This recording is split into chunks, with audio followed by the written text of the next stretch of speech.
Hey guys, and welcome to today's episode with Give It the Beans.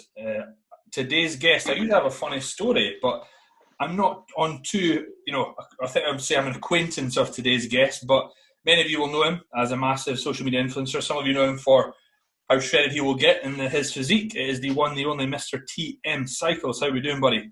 Hello, I'm good. How are you? I'm very well, man. I'm a bit starstruck. I'm not going to lie. It's good.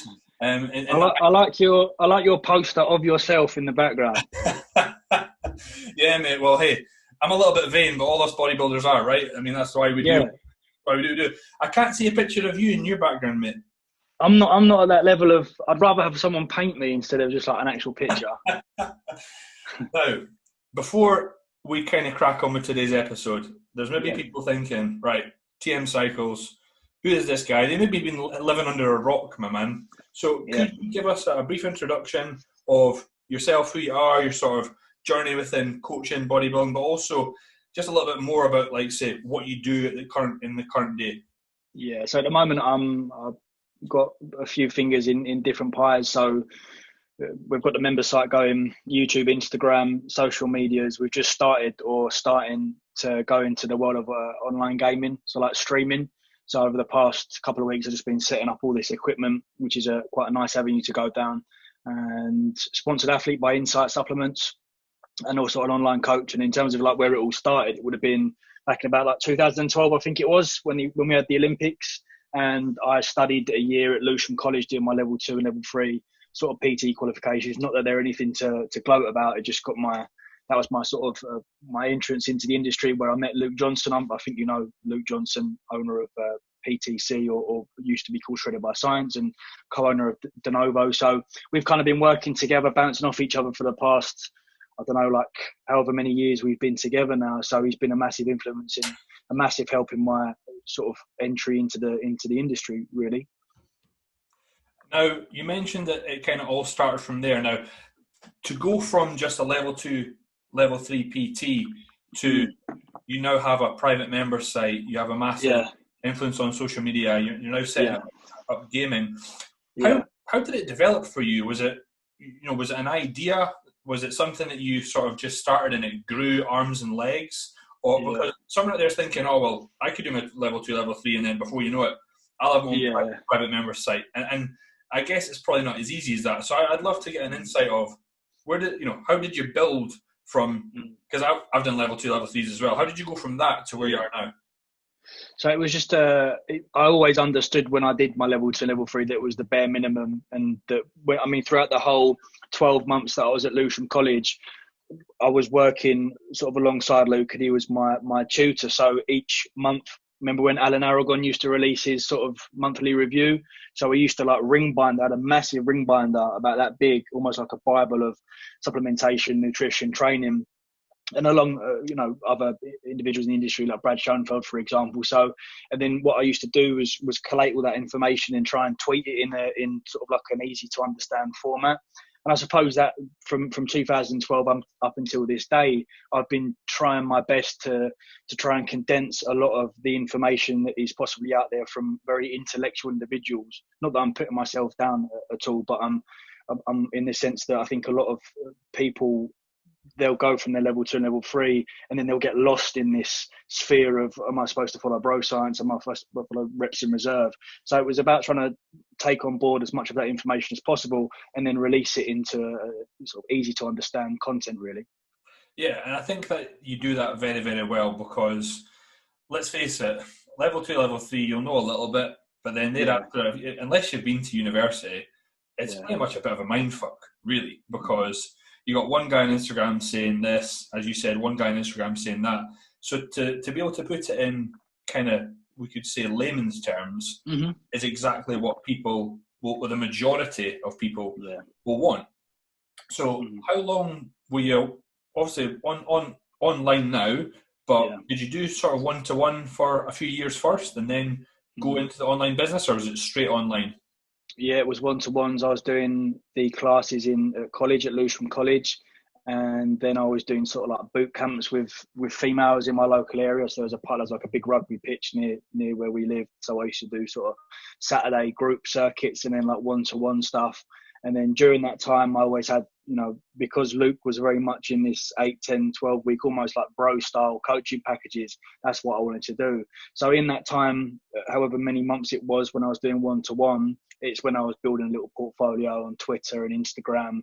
And so when I got to the point of, like, I've got 10 clients here that are charging £100 a month, I could probably ditch the 6 a.m. starts and the rainy group coaching and just have the luxury of coaching within my computer. But yeah, it was short lived. I think one-to-one is incredibly saturated, and I think the only way that you'll make a large sort of financial amount from it is if you have got to that stature and that level. If you're like IFBB Pro or like a retired bodybuilder, I flew to Marbella and was supposed to train with Dorian Yates, and I think that was about 400-500 euros. So you do a couple of them a day, you're earning serious money.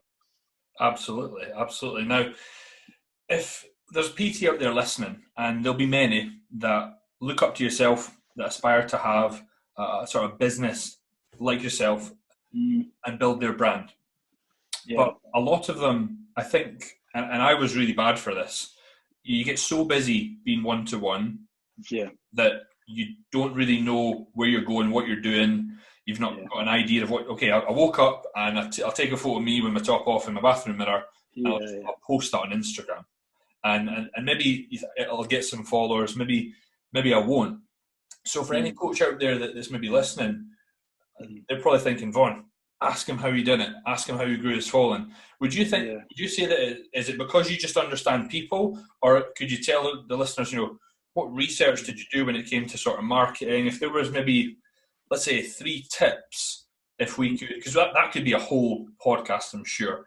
But if there were 3 tips you could give someone that was maybe frustrated that they couldn't grow their following or their YouTube channel or whatever it is, what do you think you would say from someone in their shoes? I mean, I never followed any marketing guru because I think a lot of them are sort of self-righteous wankers, to be honest with you. And it's just the typical sort of graph emojis that is just nonsensical bullshit that they're spouting. There's no real substance to what they're saying. So I took whatever marketing individuals I looked into with a pinch of salt. Obviously, we've got Gary Vee, but then I feel that if you watch Gary Vee's content over 12 months, when you go back at the start of the year, it's just a regurgitation of last year's, but it's packaged in a different way. So I never went down that route of, okay, I'm entering the fitness industry, I must now go and seek out a marketing expert. I just took it upon myself to understand my audience and what they wanted. So at the very beginning, when you're starting out on all different social media platforms, which is what I recommend people to do, you know, I was on Snapchat, I was on Twitter, I was on Instagram, YouTube. And then from there, you can understand what and how the sort of retention and how the engagement is working. And Snapchat, you could do sort of more behind the scenes stuff. Twitter, you could become more sort of respectable and eloquently spoken and research. And then Instagram, you do your posts. So it wasn't really a way, I never went down the route of a marketing individual. And my following's still not massive now, but the only difference between me and someone that maybe has 3 times my following is the engagement rates. And I said to this, and I've sat down with like bigger YouTubers and bigger Instagrammers, and the first thing they've said is like, your engagement rate for only 30k followers is mad. You know, so I think a part of that was just staying consistent all the time. It was experimenting with different avenues. You know, sometimes I talk about politics, see what sort of response I got from that. Turned out I had a load of right-wing followers and pissed them off, and then they fucked off. So it was using that free content. It was dipping your toe and you know, almost, we use a logbook to train, use a logbook to see what sort of response you get from different social media as well. That's a very good point. I think that maybe even I'll admit that I'm fairly lazy with.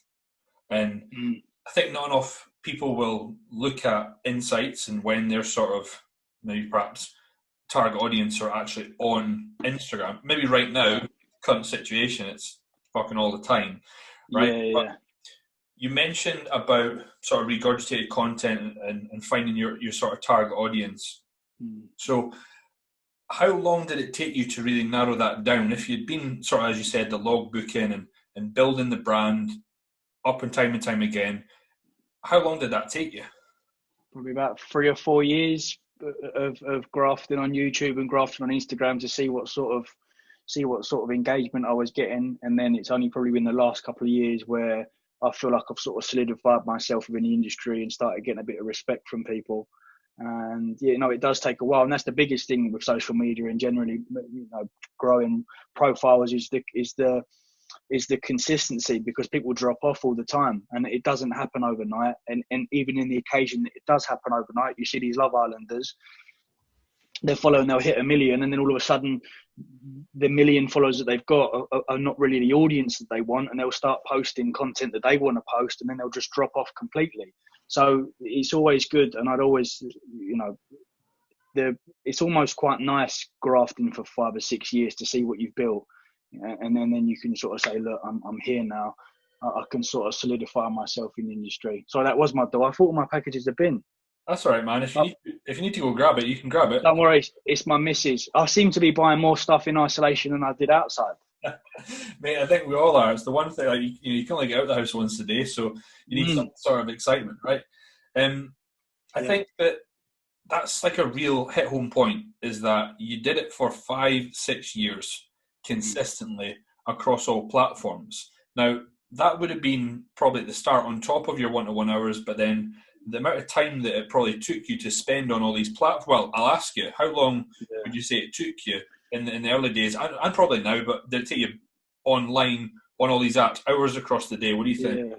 It feels almost like a 24/7 job. Like, there's only, if I can say how many hours I take in a day just to chill out, it'll probably be only a couple, and that's the evening with the missus, sitting down from maybe 7 till 9. So in terms of how many hours, it's more so how many hours are you taking to relax. And I don't want to give it this spiel, this sort of grind, hustle, sleep when I'm dead bollocks, because if you sleep 6 hours a night, you're going to be pretty short-lived lifespan. So try and steer clear from that sort of jargon. But at the same time, it's been a long process, and it still is today, but it's not a chore. So I don't find what we're doing now, I don't find what I'm setting up in terms of game, I don't find that like a job. So it doesn't feel as taxing almost. Absolutely, and you're more than likely going to see probably a lot of up and coming sort of fitness professionals in industry get frustrated when they're like, I've posted every day for a month, and I've only gained X amount of followers, but then perhaps there's no real sort of message behind who they're trying to target or whatnot. Of course. And maybe I should really break it down, because there'll be a coach out there that's really probably thinking, well, what do you mean sort of target audience? What does that entail? So I guess if we can, maybe perhaps if you give an idea of, who's your target audience, and how do you appeal to them? How do you perhaps market towards them, without giving too much away, obviously? Or we could use a different example, like say a Joe Blog or a PT. Yeah, I mean, when you start, it has to be wide, because you can't jump into the fitness industry with hardly any followers as online coach and say, I'm just targeting competitive bodybuilders, because you're not going to get much reach and from that. So when I first started online coaching, it was males, females, it was young, it was old, and then you just build up that portfolio of like, look, I've managed to get this person shredded, or I've managed to gain this person weight, and then you slowly start going slightly narrower. And like now, I'll only coach people that maybe want to compete, or they've come off the back of a show into their off season, or in particular, probably because my audience, quite a large section of my audience is more so gem pop, but likes to look good and go on holidays like Ibiza and these raving type holidays in good nick. And so it seems to be that sort of audience that I've not necessarily created, because I haven't turned myself into a person just to cater for these people. I am that person. I like competing. I like going to raves on holiday and things like that. So it's, when you first start, you can't be too choosy. But then when you grow that following, you can, then you can start going, maybe I just want to coach these type of people. So if there's let's always relate it back to the fitness professionals out there. Yeah, of course. If you perhaps, and you'll probably follow many, you'll see many trying to build an audience, post on social media, but there's probably a lot of common things or common trends or mistakes that they might make. What would you say are the most common, or what sort of stands out in your eyes to someone that's just starting up, or maybe someone that's been in the game 2-3 years that's just like pulling their hair out? What maybe perhaps mistakes are they making? What changes could they implement to help? It's a good question. I think the lack of I think the lack of consistency, again, relating it back to just staying consistent in these sort of longer periods where you're not getting that much reach and engagement, is about sort of trying to cement yourself in the industry. And in terms of a social media aspect, we can look at it from the point of view of, okay, we can aesthetically make our Instagram profile look sort of neat and tidy by, if we did 3 posts a week, for example, one of them may be your own progress, whether that's cutting or bulking. The middle one may be your client progress, and the right-hand side could possibly be a question from one of your followers. And that way, as you go out through, as you go through your career within the fitness industry, you can gauge through the questions what sort of audience members you're dealing with here, the sort of clients that you're building, and then your own progression. So it's hard because I feel like a lot of people nowadays are going down the path of, they've gained quite a large following and amount of coaches, and then now they're going into like their marketing experts. I think that's where they're slipping up a little bit. So I think they're trying too many different things, is what I'm trying to say here. So you best think it's just to stick to one. It's like, stick to your guns, stick to one idea, and just roll with it. If that don't work, try something else. If that don't work, and then just whittle it down until you got the one. At the beginning, I would. I wouldn't get too concerned about.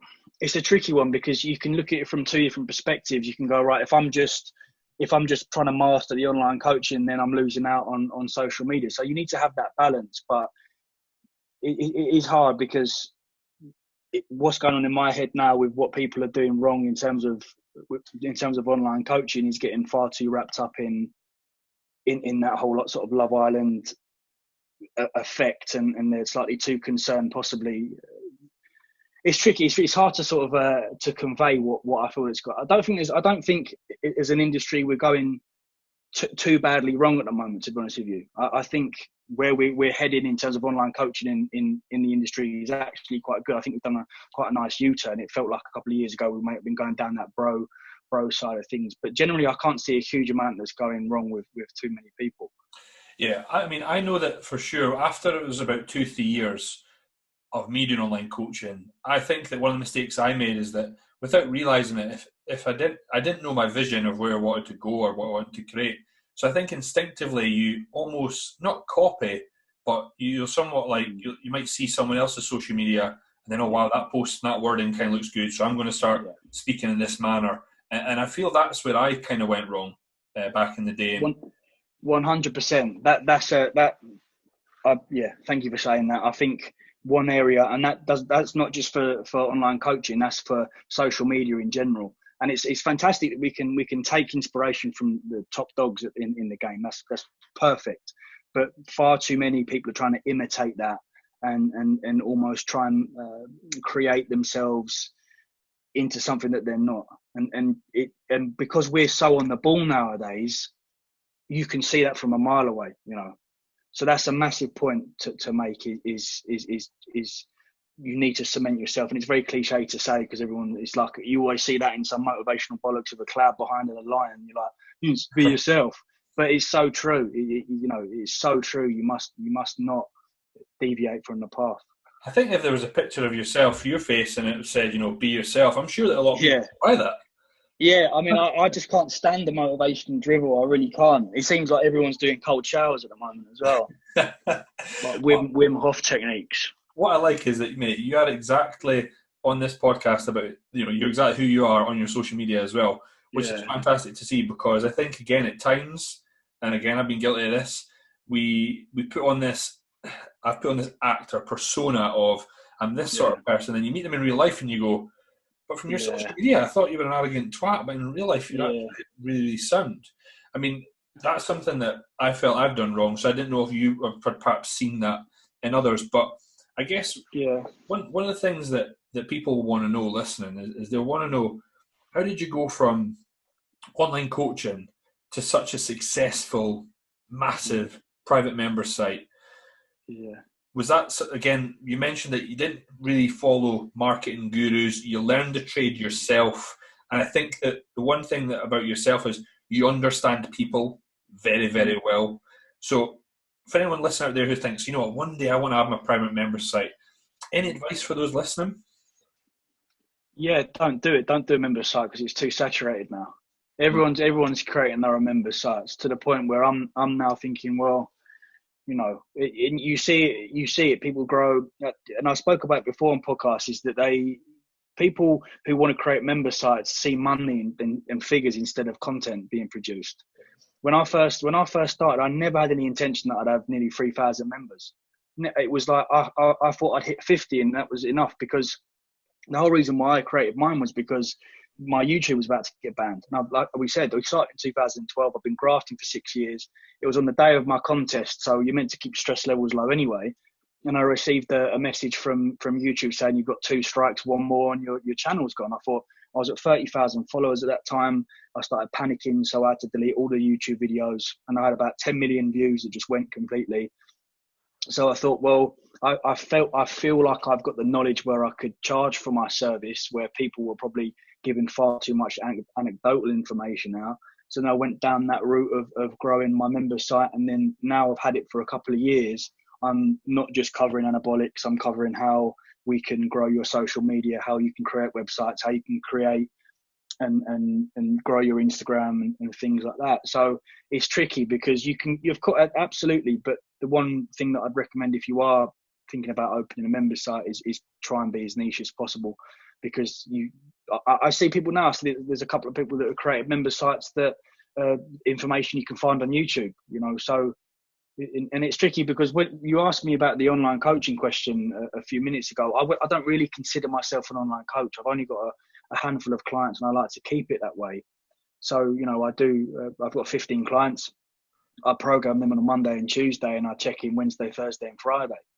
So those questions about becoming an online coach is a tricky one, because I do it. It's a part of my job, but I wouldn't say that's my main sort of unique selling point. I know you have your hand in quite a few pies, as they say. But if someone was to say, you know, what is it that you do? Would you say it's a social media influencer? Would you just say it's just an online entrepreneur? Or what would you say? If there was a title, if that's even a thing, what would it be? Yeah, I mean, it's true. I never know what to sort of call myself. It's weird because I'll go out on a night out and people say, "What do you do?" And I think, "Gosh, I don't." I just say PT because it's easy, and they're like, "Oh, sweet, yeah." But then they instantly think like, "Oh, you're training one-to-one people." So it's tricky. I'm more, just like an online presence, really. And you probably like I used to. It depends what mood I'm in. Some days I'll say YouTuber, and that'll get a few. Oh my God, you're a YouTuber. So just depends really what I wanna come across as. Absolutely. Now, I think you must have given away a lot of valuable information, like golden nuggets on YouTube for years. I had someone message me yesterday saying, "Oh, I see so much stuff for free that when the gyms reopen, you know, I'm not going to get any clients, and I don't want to give away anything for free." And this person had no clients; they'd all left. And I said, if you go on any successful person's page, or like yourself, your previous pages or old YouTube or whatnot, I mean, how much valuable information were you giving away for free? When I first started, quite a lot of information, to the point then where I grew this sort of premium brand to the point where, right, I've given you enough information for 4 or 5 years now, I can start charging for it. And people having the information, understanding that you are very knowledgeable and you've cemented yourself in the industry, are willing to pay that member site. They're willing to pay that service for online coaching. And then you as an individual, you need to almost put yourself on a pedestal. Far too many people charge, you know, they don't respect themselves. And that's the bottom line. They do not respect themselves because they're fearful of, like, okay, I'm going to charge £100. Someone could say, oh, well, my friends couldn't pay that. I said, well, I'm not targeting your friends. I'm targeting people that can pay 100. So that's a massive another flaw that people, as we said about your question about online coaching, is do not undervalue yourself. Mate, you're preaching to the choir. It was last year. You could say I had a call with a business. Not a guru, but someone that's into helping growing your fitness business, and I told them what I was charging. I think I was charging at the time £90 a month, £95 a month. This was last year, and he was just like, "Why the fuck are you doing that?" And at the time, I was just like, "Oh, because I upped it £5 not that long ago a month." And he's like, "What?" And then again, you look at maybe perhaps the service someone else is doing. I think that was a problem with me not my own self-worth, just thinking, you know what, that person, that coach is better than me. They charge this, so I should only charge that. That was more of maybe an insecurity within myself. But I think that you're 100% right. At times there's maybe too much undercutting, but the thing is, people will pay whatever they see value in. And it's like what you've done. You've built 3,000 members that have seen the amount of value that you provide them, because it's information that they can relate to. Now, you mentioned that you're a YouTuber, or at times you call yourself a YouTuber. So I'm going to ask you about that, because it fits right in exactly with a lot of what people who are listening out there will do, is that they will watch YouTube vlogs, they will have their own YouTube channel. Now, growing your own YouTube channel is probably really different from growing your Instagram. If it's not, please do correct me. But if it is different, how do you get seen more? How do you get more interaction? How do you get more, or how did you grow that following? Or was it all organic? No, so a big one for anyone that's just starting out on social media, or particularly YouTube, is to follow what trends are going. So because I was in the industry, whatever topic, and I don't know if you know of a guy called Greg Doucette on YouTube. He was coaching Brandon Harding for a few months, and then they got into a spat. Typical Brandon Harding. And then from the way that he's grown his YouTube is that he is so quick on the ball. So if something comes out, like a story about a bodybuilder, bang, video. And you said there's other people in the industry that do it. So when I first started, it was like if new supplements came out, I'd do that. Or what I used to do a lot of is just taking the piss out of people about, influencers that are releasing products that are just completely bogus. So I kind of reined it in a little bit now, because I feel that it looks a little bit unprofessional. But when I first started, I was sort of on the ball. I had my iPhone. I'd set it up in my mum's living room. Bang, video. Put some text. Put some images on the screen, and I'd upload that within the day that it happened. So yeah, growing a YouTube, I did it differently. I grew my YouTube before my Instagram, whereas people usually grow their Instagram and go into YouTube. Yeah. So all my videos on YouTube were about sort of my first cycle, about PCT.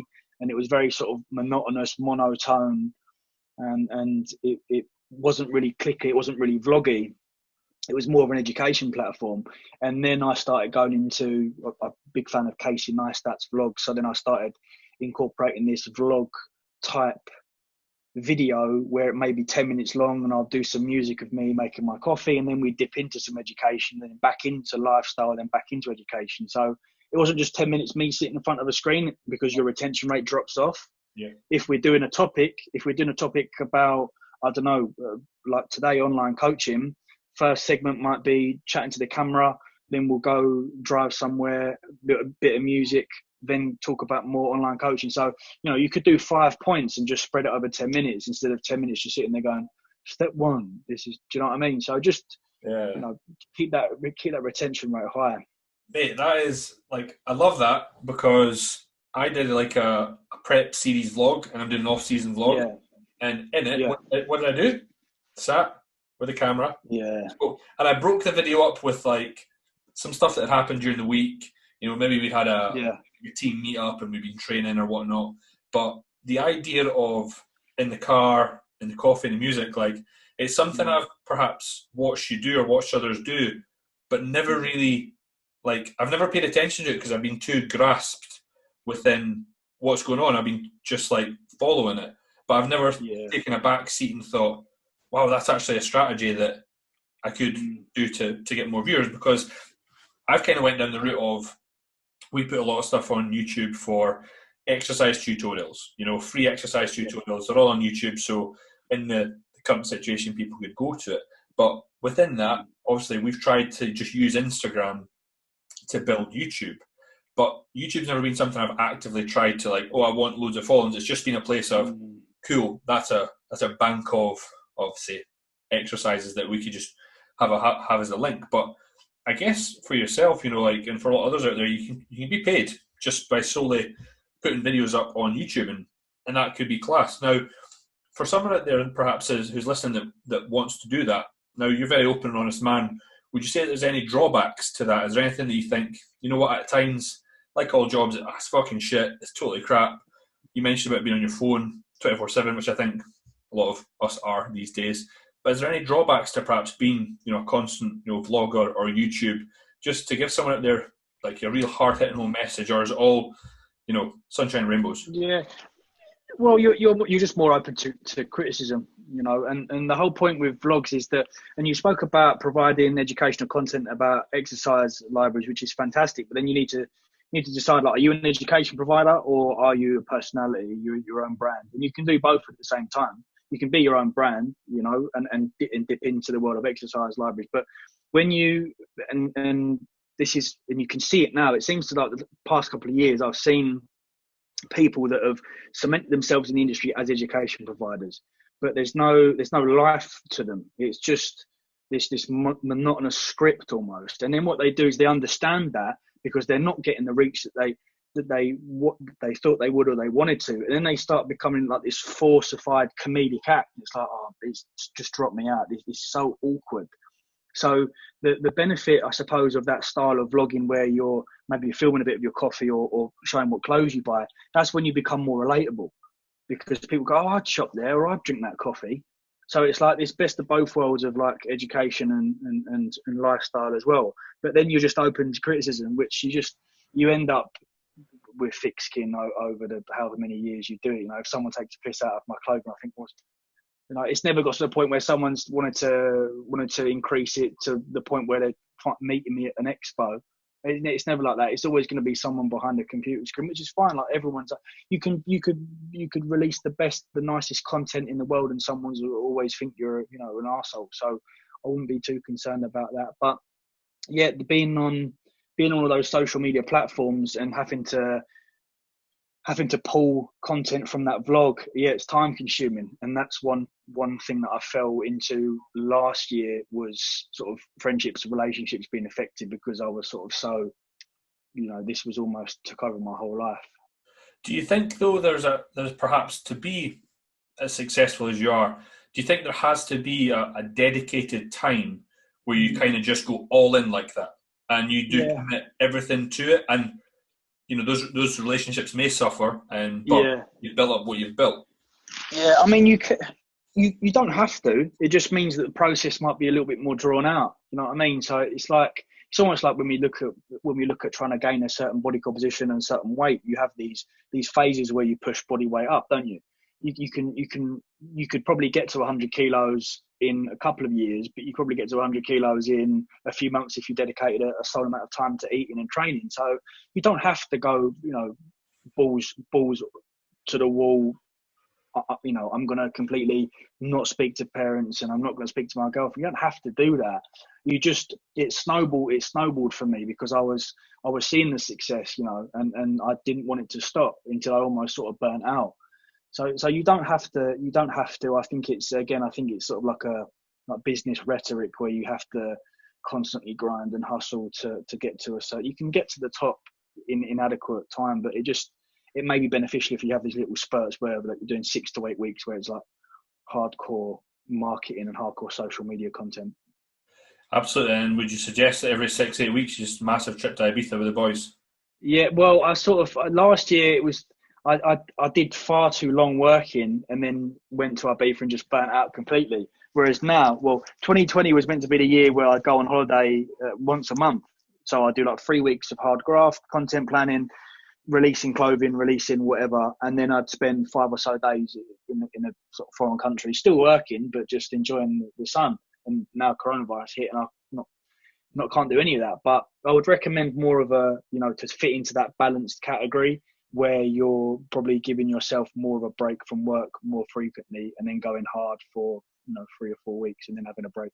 Yeah, I think the one thing that any sort of busy professional, whether it be fitness or whatever industry you are, like, after this, like, you need a break. Like, I felt that because each day sort of snowballs into one, and then, like, at the weekend we can't do anything, so I'm like, oh, I'll just work. I'll just do programs, do this. I'm like, I haven't had a day off, and it's been like the busiest month of really ever for any online coach. Home programs coming out years, but I bet you someone's listening, and they've been like, man, so this he's a YouTuber, he's an online coach, he's got his own clothing rep, he's gone into gaming. How many businesses would you say you run, and then thus streams of income? Because I guess to attain, success over the years, it's about creating different streams of income. But if you were to list them, how many would there be? Just to give an idea, like listeners an idea of your workload.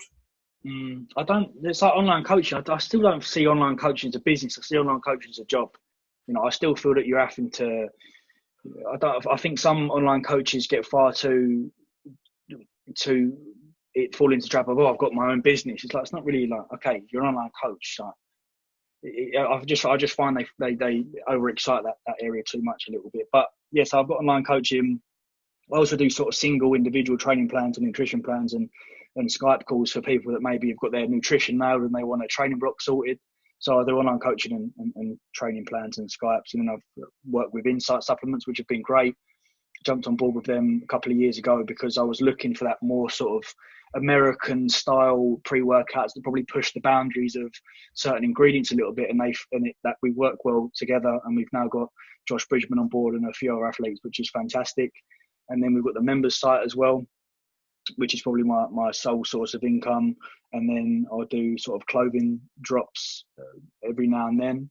And then we're now going into the sort of world of Twitch and online streaming and gaming, just because I'm not doing it for the money alone, but the money you can make from it is incredible. Some of these top streamers are making 75 grand a month through sort of donations. So, what better way of combining yourself as a brand and as there's got a bit of humor about him with a camera and people watch you gameplay, and I enjoy gaming, so why not try and turn that into a little business?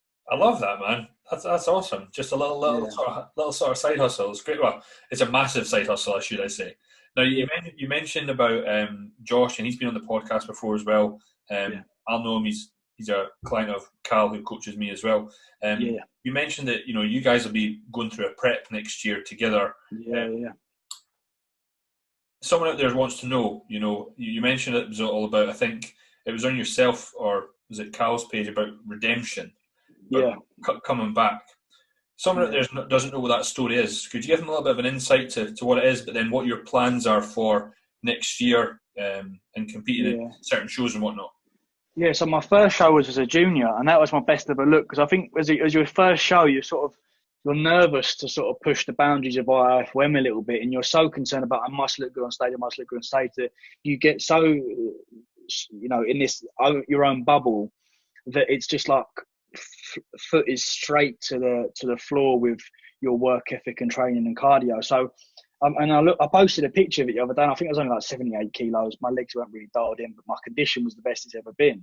And then over the last 2 years, I've been competing, but I've never felt like I'm right.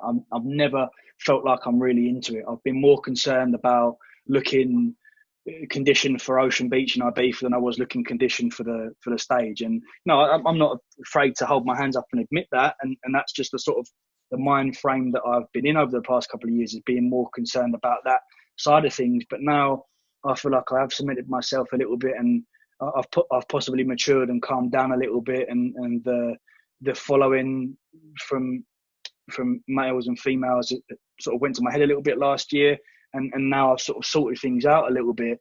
I'm ready to go. Right, 2021 is where I want to prove a point. And Joe and Josh, very close friends of mine, said, what you've done in the past couple of years, if we can get to that stage weight of even 10 kilos above what you were as a junior, you do some damage. So I'm looking forward to it. And as you know, Callum is a phenomenal coach, and I'm looking. No, I need that accountability in prep. The last 2 shows I did was all on my own, and condition was good, but there were days where I'd just slack off my diet, or I wouldn't do cardio, or I'd go to David Lloyd, supposed to do my 200 calories fast, and I'd end up in the sauna. So it's just my head wasn't in the right place, and now I feel that I'm ready to prove a point. I love that, dude. I think it's a great example as well of just having someone to be accountable to. The fact that you are so busy and you have your hand in so many pies that because there's a lot of young ones out there that are thinking, I could do it myself. Why would I pay someone? Why would this? Why would that? But the thing is, for yourself, you've seen it as a must. And for a lot of people out there, training and looking in sick shape, it's not really a must over like a kebab at the weekend. Or a pint at the weekend. But what I like about yourself is that you will talk about, say, you know, going to Ushuaia and seeing, I can't remember the name of the artist who you said the weekend that you missed, but you openly admit that that's something that you fucking look forward to. So it's a good example of that. It doesn't need to be about all work, and that although you have done the hard work in the graft for years and years, you still enjoy a fucking party. And cool. And who doesn't? It's just I think we left that behind, that whole bodybuilding mentality where it's all or nothing. And I can completely understand if you want to become IFB pro and you want to become the Olympia, then you probably have to go down that very, very hardcore route of bodybuilding.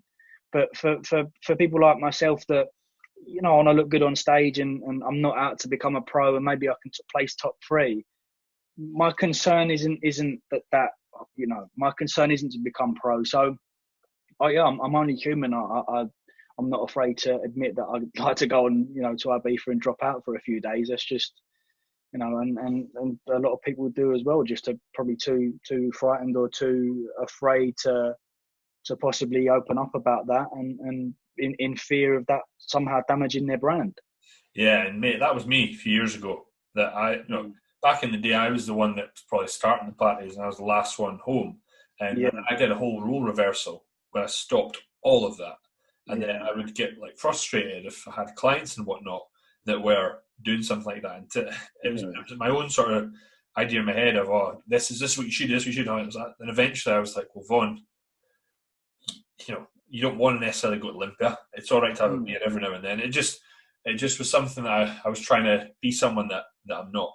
And there's a lot of people, or PTs, coaches, whatever, out there that are doing exactly the same thing. Now, if we come back to sort of building a brand, and it doesn't need to necessarily be about a fitness brand, although this is a bodybuilding podcast, could you sort of surmise what you think would be your best key points of how to build a brand, where someone should start, you know, and how they would develop it over time? Because you've dropped a lot, and someone might need to go back. But if there's 3 key areas for someone to hone in on, and by all means, go off on a rant about them, what would it be and why? Number one, as we discussed, has to be consistency. You know, this isn't going to have overnight success. It's taken me 7 years to get to 50,000 subs on YouTube and 7 years to get to only 30,000 on Instagram. But throughout that 6 or 7 years, because I've sort of responded to everyone and those individuals, I don't really consider them my followers. I think considering them as followers puts you on a pedestal above them, and I don't feel that at all. I just feel like they're part of me and they're part of the brand. You know, they're like almost like my family. So once people understand that you're not like a throwaway follow, you know, you have these people that've got hundreds of thousands of followers and they're just a throwaway follow. You don't want to become that individual that, you know, you're just following him because he's Tom Hardy or The Rock. You know, you want to provide some sort of content and some sort of value to what you're producing and creating, be it anything, be it fitness or be it any other business. So consistency is probably one of the biggest ones. The second one would be experiment. You know, you can use all these different free social media platforms to get an understanding of what your followers and what your audience like. And I did it on Snapchat and it kind of died down a little bit. I think Kylie Jenner a couple of years ago tweeted about how bad Snapchat was, and it just an overnight drop off, which is insane. It's like one of the Kardashian families has tweeted negatively about this social media platform and bang, shares were lost and people dropped off. So don't put all of your eggs in one basket. Sorry to use fucking Love Island rhetoric, but if you do that, if you just grow yourself on Snapchat and then that happens, then no one knows you. And that sort of leads into my third point, which is don't let other people build you up in the game. You've seen far too many people that have become somebody because of a company. And so what I mean by that is if you start out in the industry and Gymshark have carried you or MyProtein have carried you, what happens when they fold? You're just a nobody. You're just Tom from Gymshark. So don't haul yourself out. Don't start getting excited once you've hit 10k followers. You know, getting all of this clout from other companies that are like, do you want to jump on board? That's a massive downfall. That you asked the question a while back about the biggest downfall of people, and they become far too excited and want to jump on board and start working with all these businesses, and you just see yourself as like a walking advertisement, you know. So be very careful who you work with, and make sure that brand that they are coming towards you to work fits well with you. So there's just a few. I mean, I've spoken about it before, about building a brand on a lot of my podcasts, where I've probably like written down slightly more information, but there's just a few to touch on. Absolutely. Now, for yourself, you've created such a huge like brand right now. What before we sort of finish up here, what I want to say is, what's your vision? Where do you want to take things over the next sort of 5 years? Because often a lot of successful businessmen like yourself have, okay, that's where I want to be. That's where I'm going. I'm going to be there, and this is the time frame I'm going to do it. So where's that for you? Yeah, I'd really like to get into sort of luxury escapes and travel. So because I've built this subsector of people within my brand who enjoy going away and possibly like the sort of finer things in life, it would be great if I could create these packages where it may be to Ibiza or maybe to Mykonos, and I'll make some money through there. So that really interests me, and that always has done.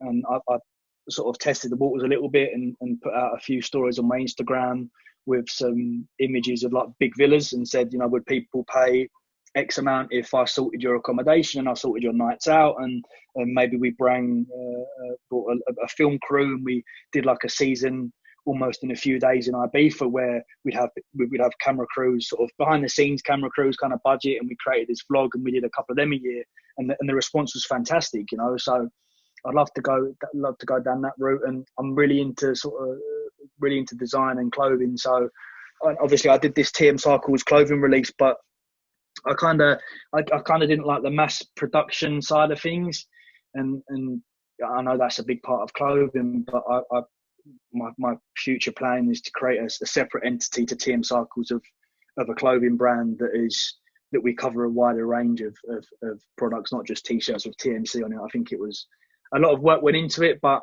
I don't know, I felt a little bit cheap doing it, and I wanted to go down a slightly more premium executive route of clothing. And then if we can collate all of that money together and we've got enough to go into sort of properties, then that would be probably the end result. We start flipping houses, and then I can sort of sit back and watch the fitness industry self-implode, because no one's got that vision of long-term success, you know? Yeah, dude. What I like is that a lot of the time you were saying, I would love to do this, but I think that it's already a formality probably in your head, and that you'll manifest that over time, and before you know it, you'll be kicking back 6-year-old with a cigar, doing exactly what you just said. Now, one thing I like to sometimes ask guests before they go, I think you'll probably answer this one quite openly and honestly, is what would you say is the sort of biggest lesson you've learned in life to date, and anything, you know, if it means that you need to give someone advice about that, what would that be? Yeah, and the biggest one is just I think a lot of us in today's society, our heads are easily turned. I think a lot of us think the grass is always greener in all aspects, and it's very important for this younger generation not to get those lines blurred too much. And we always preach about balance, be it relationships or friendships, and just balance with our own, you know, mental health. And even if you maybe don't have a girlfriend or a close group of friends, don't feel that you need to put, you know, everything 24/7 into your business venture. You need to take time out yourself.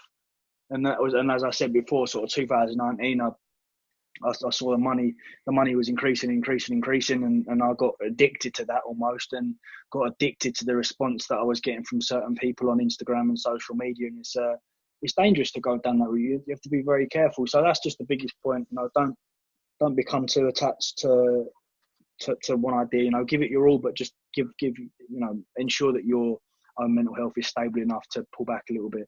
I like that, dude. I think that's not often talked about enough, especially if I can think of anything that someone said on the podcast. I don't know if anyone's mentioned taking care of their own mental health. So Thank you for that one, dude. Much appreciated. Now, for anyone listening out there who hadn't heard of you before but has now heard of you through the podcast, now would be a good opportunity for you to just let them know how they can perhaps get in contact with you, where they can find you. Maybe they want to watch you gaming. Maybe they want a photo with you with that motivational quote. Where can they get that?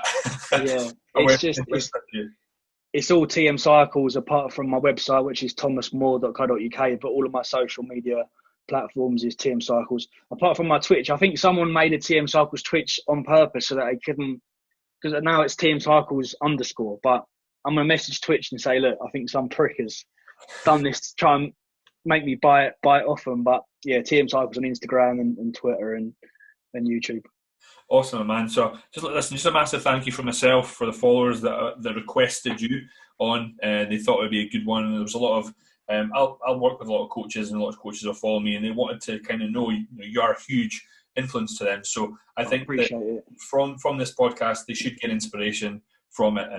And if they aren't following you, or if they don't like any of your stuff, please go do that after this podcast. Yeah, no, thank you for having me on. I appreciate it. Not a problem, man. So if anyone listening out there, I think that from me and Thomas, we both today, give it the beans.